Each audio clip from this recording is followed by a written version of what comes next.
What's up, everybody? Welcome to this week's 7-minute sit down with our pastor over at Build Team in Groups, the one and only Jenae Tankersley. Jenae, as we sit down, the goal of this is to get to know you a little bit more. People see you in the lobby, they see you around, they see you doing all kinds of things, but to get to know you on more of a human, personal level.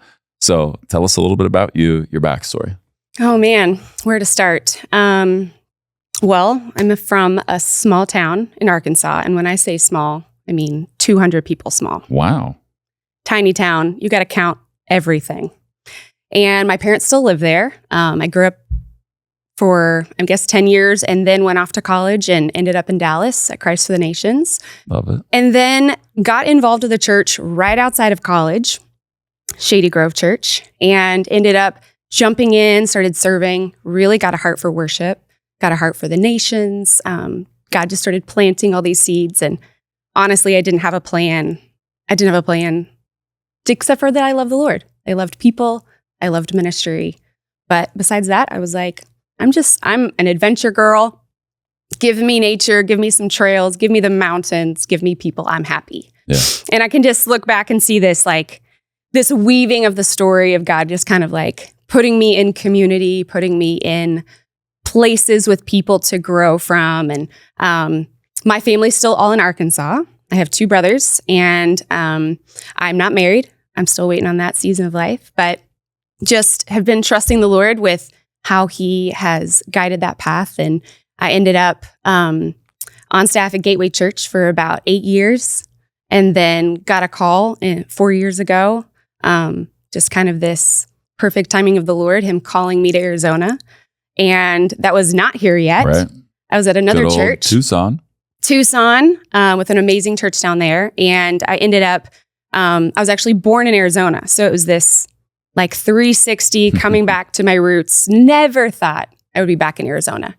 And I ended in Tucson for about 3.5 years and then got a phone call about a position here a year ago. I still can't believe it's been a full year. We tried to go after you before that, though. We don't have to tell that whole story, but I tried really hard to go after you. Yeah. At least a year before that. Yeah, at least a year before that. Yeah. And more than once. Yeah. So it just took a little extra We nudging. all just wanted the Lord's timing. That's right. But we're grateful you're here. Yeah. Yeah, it's been an amazing year. One of the things I like to ask in situations like this is what's something that nobody knows about you? But I'm actually not going to ask that question to you because I'm actually going to tell them something that most of them, I am almost certain, don't know about you. Okay. So you kind of alluded to it. But you are a worship savage. Like, I mean, legit savage. If anybody is in a room where you are leading worship, you literally take people into the unbridled presence of the Lord, period, point blank. And I do not say that hyperbolically. Thank you. Why don't you talk to us for a minute? You're an amazing pastor. You care for people phenomenally well, but you have this, not just heart for worship, but you have a gear for worshiping our risen King. So just talk about that for a sec. I look back at really where the Lord started planting seeds of worship. And both my parents led worship when they were in Arizona. And I always look back generationally, my grandfather led worship in Arizona. Wow. And I feel like it was something that right out of college, I got involved in kind of a house of prayer. And it was just learning and growing and probably is raw. And you probably wouldn't want to listen to it today. But I just started learning how to really sing the word and dive deep in the word. Wow. And I look back at that was this nurturing season. I'd been around a lot of worship leaders and I would definitely say oh, they're a worship leader or they know how to worship. I just loved worship. Yeah. And I got into this house of prayer and for several years, we just had all this time and I was on staff and we had designated time to just go sit in this house of prayer. And I think that's where the Lord just started birthing songs and started birthing this desire to, hey, I can hear him. I can hear him and I can just sing it. And I don't have to figure it out what it's supposed to be. I don't have to judge it. Yeah. I can just release it. Yeah. And there is something so powerful in song because I can't bring your worship for you. Right. But I can bring my song. and I can bring what he's told me and the testimony of his faithfulness to me. And I just love worship. I've always been involved in worship. I would sing on teams here and there. And then when I got to Tucson, it was one of those things. It's interesting. So after the first time you offered me a job, and I felt like the Lord said, stay put. About 2 months later, the Lord started saying like, hey, I don't feel like you're stewarding the words I've given you. And I didn't really know what to do with them. But really, I think one of the anointings on the house in Tucson was, hey, sometimes we're super spiritual about a prophetic word. We overthink it or we put it on a shelf. We do one of two extremes. Right. And the pastor there would always say like, hey, just look around. Like sometimes it's really practical. Like just look at the doors that I have. Like go knock on the doors, see if they open. No striving, no pushing. Right. If they open, walk through it. And I think I had put so many words about worship on the shelf because I was like, oh, that's really sweet. That's nice. I'm not a worship leader. And he said, you really have not been stewarding the words I've given you. And I was like, what does that look like? And he said, go have a conversation with the worship leader.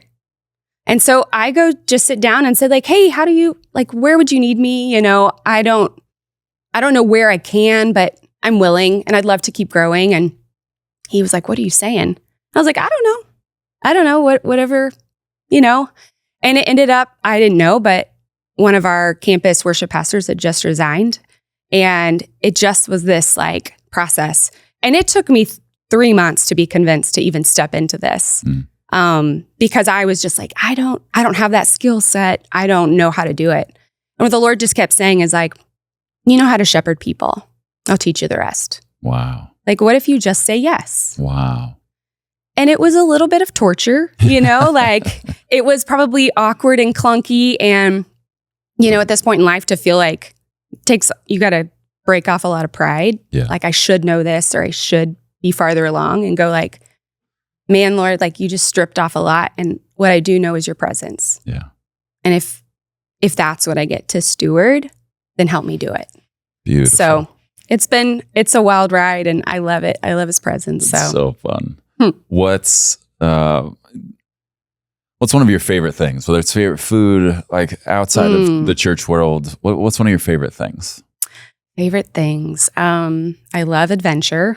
You're probably thinking practical, but I love the mountains. Like if I can get out in nature, if I can go on a hike, something that will challenge me, but also like give me a view at the top, like give it to me every day. That's awesome. Yeah.